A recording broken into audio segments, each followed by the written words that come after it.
வணக்கம். JK channel மூலம் வரவேற்கிறேன்.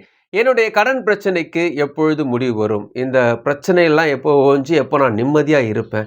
கடவுளே, எப்போ தான் இதுக்கெல்லாம் முடிவு வரப்போகுதுன்னு தெரியலையே. எப்போ எக்கச்சக்கமான பிரச்சனை நாளுக்கு நாள் இன்க்ரீஸ் ஆகிட்டே இருக்கு. ரொம்ப குழப்பத்தோடவும் ரொம்ப ஏக்கத்தோடவும் எப்போ இதுக்கு முடிவு வரும்ன்ட்டு நீங்கள் கடவுள்கிட்ட புலம்பிட்டு இருக்கீங்க. ஒவ்வொரு நாளும் நீங்கள் நினச்சி கொண்டிருக்கிற விஷயமும் அசை போடக்கூடிய விஷயமும் இதுவாக தான் இருக்குது. ஒரு வேளை இத்தகைய சூழ்நிலையில் நீங்கள் ஒரு முடிவை எதிர்பார்த்து காத்து கொண்டிருக்கீங்க வச்சுக்கோங்களேன். அதற்கான ஒரு முக்கியமான வீடியோ தான் இது. ஒரு பிரச்சனை நம்ம நோக்கி வருவதற்கு சில அறிகுறிகள் உண்டு. அதே நேரத்தில் இந்த பிரச்சனை முடிய போகுது என்பதற்கும் சில அறிகுறிகள் உண்டு. இந்த வீடியோல உங்க பிரச்சனைகள் முடிய போகுது, அதற்கு என்னென்ன அறிகுறிகள்ன்றதை நான் உங்ககிட்ட சொல்றேன். அந்த அறிகுறிகள் உங்க வாழ்க்கையில் நடந்து கொண்டிருக்குதா நீங்க இப்ப செக் பண்ணி பாருங்க. ஒரு பெரிய காட்டுல ஒரு பையன் இருக்கிறான். அந்த காட்டை கடந்து போயிட்டு இருக்கான். ரொம்ப சந்தோஷமா பாட்டு பாடிட்டு அவன் ஊரை நோக்கி நடந்து கொண்டிருக்கிறான். அவன் மனசுல எந்த விதமான துக்கமும் இல்லை, நாளைய பற்றிய கவலையும் இல்லை. ஏன்னா எல்லாமே இருக்கிறத வச்சு சந்தோஷமாக தான் வாழ்ந்துட்டு போயிட்டு இருக்கான். அப்படி அவன் ஜாலியாக பாட்டு பாடிட்டு போயிட்டு இருக்கும்போது கீழே ஒரு சின்னதாக ஒரு மரத்தினால் ஆன ஒரு வளையம் கிடைக்குது. அவன் சும்மா அதை பார்க்குறான், விளையாடிட்டு எடுத்து சும்மா கையில் போட்டுட்டு போயிட்டே இருக்கிறான். அது வரைக்கும் ஜாலியாக தான் இருந்தான். ஒரு பெரிய ஆற்றை கடந்து இன்னொரு இடத்துக்கு போகணும். அந்த மரப்பாலத்தை நடக்கும்போது அது வரைக்குமே எத்தனையோ முறை நடந்து போயிருக்கலாம், ஈஸியாக கடந்து போயிட்டான். ஆனால் இந்த தடவை ரொம்ப ஆடுது. யாரோ 2 பேர் பிடிச்சி ஆட்டுற மாதிரி கடகடன்னு ஆடுது. இவன் திரும்பிலாம் பார்க்குறான், யாரா நம்மளை டிஸ்டர்ப் பண்ணுது தெரியல. பார்க்குறான், யாருமே டிஸ்டர்ப் பண்ணல. ஆனால் ஆட்டோமேட்டிக்கலாக இதெல்லாம் நடக்குது. இத்தனை வருஷமாக நடந்து போகிறேன், இத்தனை வருஷமாக எல்லாம் நடந்துட்டு இருக்கு, எதுனா புதுசாக இருக்குன்னு அவனுக்கு ஒரு பயம் வருது. இவனை அறியாமல் அந்த அந்த பாலத்தில் இருந்து மரப்பாலத்துலேருந்து கீழே விழுறான். ஒரே ஒரு கை மட்டும் தான் அந்த கயிறை பிடிச்சிட்டு தொங்கிட்டு இருக்கான். கீழே ஆறு ஓடிட்டு இருக்கு. அந்த ஆறுலேயே சில முதலைகளும் இருக்கு, இவனை காத்து கொண்டு இருக்குது சாப்பிட்றதுக்காக. இவன் யோசிக்கிறான், என்னடா பண்ணிட்டோம், நம்ம இத்தனை வருஷமா நடந்தோம், எந்த ஒரு பிரச்சனையும் இல்லை. இப்போ பார்த்தீங்கன்னா நம்மளை நடக்க விட முடியாதபடிக்கு அந்த பாலமும் நம்ம தடை செஞ்சிச்சு. இப்போ பார்த்தீங்கன்னா நம்ம சாகர நிலைமையில் இருக்கிறோமேன்ட்டு ரொம்ப மனசு நொந்துட்டான். சந்தோஷமா இருந்தது, கடவுளுக்கே பிடிக்கலையா, நான் எப்படி என்ன தப்பு பண்ணிட்டேன் என்று புலம்பிட்டு இருக்கான். அவனை எவ்வளோ முயற்சி செய்கிறான், அவனால் முடியல. மிஸ் பண்ணால் கீழே விழுந்துருமேன்னு ஒரு பயத்தோடு அந்த கயிறு வச்சு தொங்கிட்டு இருக்கான். நைட் ஆகுது, நிலாவும் வந்துருச்சு. நைட்டு ஃபுல்லாக அவன் யோசிச்சுட்டு கடவுள்கிட்ட கேட்குறான், கடவுளே ஏன் எனக்கு இப்படி நடக்குது? இது வரைக்கும் இல்லாதது சந்தோஷமாக தானே இருந்தேன். நான் உன்கிட்ட என்னத்தை பெருசாக கேட்டுட்டேன்? நான் சாதாரண ஒரு வாழ்க்கை தானே வாழ கேட்டேன். ஆனால் எனக்கே இவ்வளோ பெரிய பிரச்சனை கொடுத்துட்டீங்க. நான் உன்கிட்ட பொண்ணு கேட்டேனா, பொருள் கேட்டேனா, எதுவுமே கேட்கலையே. சாதாரணமாக தான் இருந்தேன். எனக்கு மட்டும் ஏன் இவ்வளோ நெருக்கம்? ஏன் எனக்கு உயிருக்கு இவ்வளோ பாதிப்பு? நைட்டெல்லாம் தொங்கிட்டு இருக்குன்னு எனக்கு ஏதாவது பதில் சொல்லக்கூடாதான்ட்டு நைட்டு ஃபுல்லாக கதறிட்டு இருக்கான். அப்படியே பகல் வேலை, அதாவது அதிகாலை வேலை வருது. 5 மணி 6 மணி வரும்போது ஒரு சத்தம் கேட்குது. அந்த கயிறை விட்டுடுப்பா, அது ஒன்றும் பிரச்சனை இல்லை, கயிறை விட்டுடு, உனக்கு ஒன்றும் ஆகாதுன்ட்டு மேலேருந்து சத்தம் கேட்குது. கடவுள்கிட்டருந்து சத்தம் கேட்குது. இருந்தாலும் இவனுக்கு பயம் விடலை. எப்படி நான் விட சொல்கிறது? யாராவது நம்மளை டீஸ் பண்ணுறாங்களா? இந்த சத்தம் உண்மையாக கடவுளோடது தானா? யாராவது மக்கள் சூழ்ந்து நம்மளை பிளான் பண்ணி இவனை சாகட்டும் முடிவு பண்ணுறாங்களான்றது அந்த ஒரு சந்தேகமும் அவனுக்கு வந்துருச்சு. ஆஹா, அது எப்படி விட்டால் விழுந்துருவோன்னு ஒரு பயத்தில் இருக்கிறான். ஆனாலும் அவனால் தொடர்ந்து பிடிக்க முடியல. விட்டு தான் பார்க்கலான்னு முடிவு பண்ணிட்டு விட்டுட்டான். விட்டு கீழே குதிக்கிறான். அவனை சுற்றி முதலைகள் இருக்குது. ஆனால் அந்த முதலைகள் அவனை கடிக்கவே இல்லை. எல்லாம் அமைதியாக இருக்குது. இவன் 2 கை தூக்கி நிற்கிறான். என்ன ஆனாலும் பரவாயில்ல, கண்ணை மூடிட்டான். ஆனாலும் அவனை சுற்றி எந்த விதமான சேதமும் ஏற்படலை. அந்த முதலைகளாக ஒதுங்கி ஓரமாக நிற்கிது. இவன் 2 கை தூக்கி நிற்கிறான். எதுவுமே கடிக்கலையே, என்ன அதிசயமாக என்னையே பார்த்துட்டு இருக்குன்னு இவனுக்கு அதிசயமாக இருக்குது. அந்த ஆட்டை அப்படியே கடந்து வரான். இந்த பக்கம் சில முதலைகள், இந்த பக்கம் சில முதலைகள் வரிசை கட்டி நிற்குது. இவனுக்கு வழி விடுது. அந்த ஆற்றை கடந்து மேலே கரையில் வரான். இவனுக்கு ஒன்றுமே புரியல, என்ன நடந்துட்டுருக்கு. இது முன்னாடியே செஞ்சுருக்கலாம், ஆனால் முதல்ல ஒரு மனுஷனை கடிக்காமல் விடுமா என்று உனக்கு 1008 குழப்பம், கேள்விகள். ஃபஸ்ட்டு எனக்கு ஏன் இந்த பிரச்சனை வந்துச்சு? ஏன் எனக்கு ஒன்றா ஒரு மோசமான ஒரு சூழ்நிலை வந்துட்டு இப்போ எதுக்கு நான் முதல்ல கிட்ட விழணும்? முதல்ல என்னை ஏன் கடிக்காமல் விடணும்? இது போல் அசை போட்டுக்கொண்டே அந்த ஆற்றை கடந்து வெளியே வரான்.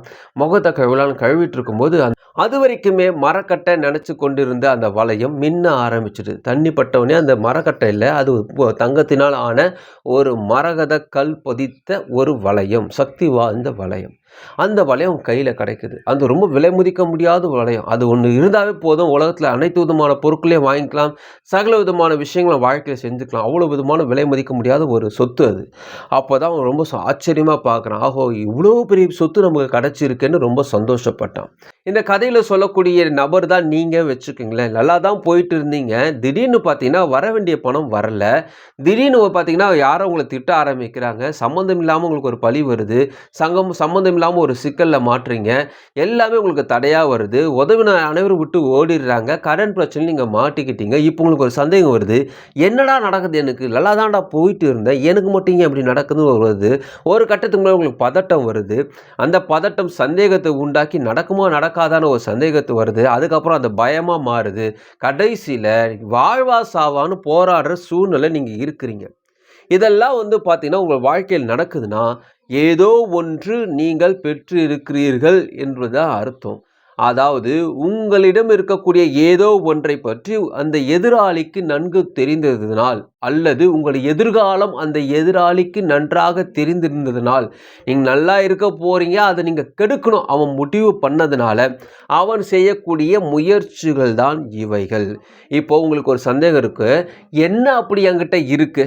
அந்த சந்தேகம் உங்ககிட்ட இருக்கு. அந்த என்ன இருக்குன்ற விஷயத்த நீங்க முதல்ல தெரிஞ்சுக்கிறது ரொம்ப ரொம்ப முக்கியம். அந்த கதையில கடைசியில தான் உனக்கு தெரியுது. அது ஒரு மரகத வளையன்ட்டு. அதேபோல உங்களிடம் ஒரு முக்கியமான விஷயம் இருக்கு.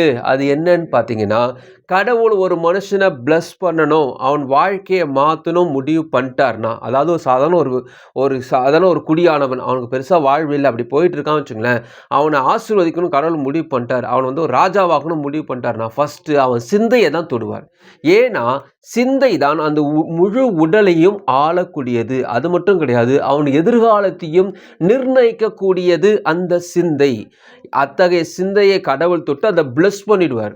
அதே நேரத்தில் கவனிங்க, ஒரு மனுஷனுடைய ஆட்சியை கவுக்கணும்னாலும் சரி, ராஜாவா இருந்தவனை கீழே இறக்கணும்னாலும் சரி, அதே விஷயத்தை அந்த சிந்தையில் இருக்கக்கூடிய நல்ல விஷயத்தை கடவுள் எடுத்துட்டார்னா அவன் கீழே இறங்கிடுவார். இதுதான் மேட்ரு. இப்போ உங்களுடைய ப்ளஸ் என்ன? சிந்தை. உங்களுடைய சிந்தையை கடவுள் தொட்டுட்டார் என்ற விஷயம் மற்றவங்களுக்கு தெரிஞ்சிச்சு. ஆனா உங்களுக்கு தெரியல. இத்தகைய சிந்தையை நான் பெற்றுக்கொண்டேனே, அந்த சிந்தையை வச்சு நான் என்ன பண்ண போறேன்? அது என்ன சிந்தை? அப்படி என்ன கடவுள் எனக்கு கொடுத்துட்டாரு கேட்டிங்கன்னா, ஒரு காலத்தில் நீங்கள் ஒரு நல்ல விஷயம் யோசிச்சிருப்பீங்க. நான் ஒரு பங்களா வாங்கணும், கார் வாங்கணும், நல்ல ஒரு செட்டில் ஆகணும், நிறைய நகை வாங்கணும். இது பிகினிங்கில் நீங்கள் முதல்ல நீங்கள் யோசிச்சிருப்பீங்க. இதெல்லாம் வாழ்க்கையில் வாழணும்னான்னு ஒரு நாள் யோசிச்சிருப்பீங்க இல்லையா? அதுதான் நல்ல சிந்தை. ஆனால் அதுக்கப்புறமா வர பிரச்சனையெல்லாம் பார்த்தீங்கன்னா, அதெல்லாம் நடக்கவே நடக்காதுன்ற லெவலுக்கு உங்கள் சிந்தையை மறக்கடிச்சு இந்த பிரச்சனைகள் நிற்குது. இப்போ பிரச்சனை என்னன்னு பார்த்தீங்கன்னா, இத்தகைய நல்ல சிந்தையை கடவுள் கொடுத்துட்டாரு. அது நடக்க போகுது என்பது உங்களுக்கு தெரியல. ஆனால் எதிராளிக்கு தெரிஞ்சதுனால இந்த பிரச்சனையை கொண்டு தடை செய்கிறாள். நீங்கள் நினச்சிட்டு இருக்கீங்க, நான் ஆசை தானே பட்டேன். ஆசைப்படுறது சாதாரண விஷயம் தானே? இல்லவே இல்லை. சிந்தையில் எது தோன்றுகிறதோ அது நடக்க ஆரம்பித்து விடும். நீங்கள் பங்களா வாங்க போறீங்கன்னு விரும்பிட்டீங்கன்னா அது ப்ராசஸிங் ஸ்டார்ட் ஆகிடும். கார் வாங்கணும் விரும்பிட்டீங்கன்னா ப்ராசஸிங் ஸ்டார்ட் ஆகிடும். ஐஏஎஸ் பாஸ் பண்ண விரும்பிட்டீங்கன்னா ப்ராசஸிங் ஸ்டார்ட் ஆகிடும். ஆனால் உங்கள் சிந்தையை நீங்கள் தொடர்ந்து அதை பற்றி அசை போடக்கூடாது. அதை அசை போட்டிங்கன்னா பெரிய லெவலில் வந்துடுவீங்கன்றதுனால தான் இத்தகைய பிரச்சனைகளும் பயங்களும் குழப்பங்களும் நாளைக்கே சாவு போறீங்கன்ற அளவுக்கு உங்களுக்கு ஒரு பயத்தை கொண்டு நிறுத்தி இருக்கிறது. இந்த பயத்தை விட்டுடுங்க. எதுவும் உங்களை தொட முடியாது. ஏன்னா நீங்கள் கடவுளால் ஆசீர்வதிக்கப்பட்டவர்கள். உங்களுடைய உயர்வை கடவுள் நிர்ணயித்து விட்டார். உங்களுக்கு எதிர்காலம் அவர்கிட்ட இருக்கு. ஒருவரும் உங்கள் எதிர்காலத்தை பிரித்து கொள்ள முடியாது, தடுத்து நிறுத்த முடியாது. கடவுள் ஏற்கனவே ஆசீர்வதித்து விட்டார். இப்போ உங்க வாழ்க்கை நடக்கிறதெல்லாம் பொய். உங்க சுற்றி நடக்கக்கூடிய விஷயங்கள்லாம் பொய். நீங்க முட்டாள் சொல்றதெல்லாம் பொய். உங்ககிட்ட இருக்க கடன் இருக்கிறது சொல்றதெல்லாம் பொய். இதெல்லாம் உங்களை பயன்படுத்துவதற்காக எதிராளி உருவாக்கியது. அதுக்கு நீங்க இம்பார்ட்டன்ஸ் கொடுக்காதீங்க. நான் உயரப் போகிறேன், மேலே வரப்போகிறேன், அது நடக்கும் என்பதை உறுதியாக உங்க மனசை நம்புங்க. நல்ல விஷயம் நடக்கிறதுக்கான அறிகுறி என்ன? கெட்ட விஷயம் நடக்கிறதுக்கான அறிகுறி என்ன? கெட்ட விஷயம் நடக்கிறதுக்கான அறிகுறி உங்கள் மனசை படபடன்னு இருக்குதா? அடுத்தது என்ன? சீக்கிரம் செய், இது பண்ணு, அதை பண்ணு, அவ்வளோதான் முடிஞ்சிச்சு. அப்படி ஏதாவது ஒரு விஷயம் உங்கள் மனசில் ஓடிச்சுன்னா அது கெட்ட விஷயம் செய்யறதுக்கான அறிகுறி. அந்த நேரத்தில் செய்யாதீங்க, அமைதியாகிடுங்க. நல்ல விஷயம் எப்படி வரும்னா, அமைதியாக இருப்பீங்க. யாரோ ஒருத்தர் உங்களுக்கு ஹெல்ப் பண்ணுவாங்க. சம்மந்தம் இல்லாத இருக்கும். எந்த விதமான சலசலப்பு இல்லாமல் சும்மா சாதாரணமாக செஞ்சுட்டு போவீங்க.